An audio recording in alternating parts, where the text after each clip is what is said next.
Hi everyone, welcome to the fourth week of the documentation project. I know that I am sharing this video with you a day later than I usually do, mostly because I think last week's question was challenging for a few of you, and some said that your weeks were busy and you're kind of feeling a little bit behind, so I wanted to give you a bit of a breather this week. We've talked about a lot, and I know that many of you have done a lot of great planning. I'm about to head into work in 1 minute, but I wanted to leave a video here for you today that can get you thinking a little bit about the enormity of documentation. We've talked about what our topics might be. We've talked a little bit about the looseness and the tightness of the questions that we may or may not choose to pursue. We've talked about doing a deep dive or maybe just dipping a toe into this work. And we've really started to think about when we're going to document, what we're going to document, and how we're going to document the learning that we're hoping to study. This week, I want to take a step back and have you think a little bit about the role that reflection plays in the work of documentation.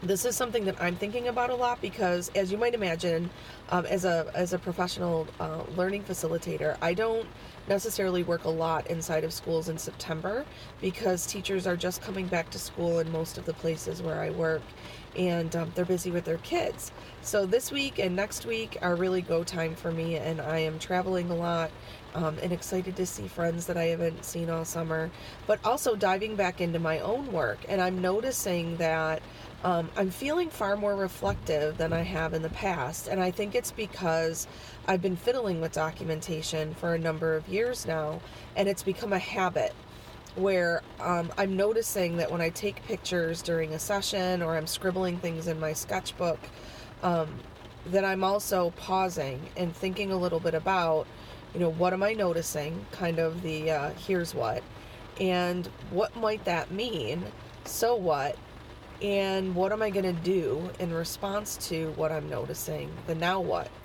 And it used to be, when I first started making reflection a habit, that I would get really overwhelmed because I felt like I needed to be reflecting on every single thing that I was documenting. And I'm wondering how this feels for you. When do you stop to reflect during your documentation process? What inspires you to do that? And what are your habits for reflection going to be as you're moving forward with this particular project?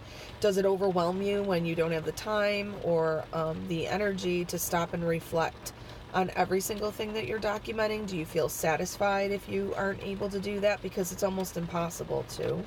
And how is reflection and your work with it evolving?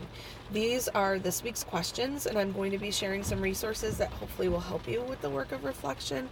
But I'd love to hear from you because this is still something that I'm growing into myself and learning more about. Have a great week, everyone. I hope that you find the things that I share here useful, and if you have stuff to share around reflection, I hope that you will too. I will see you next week.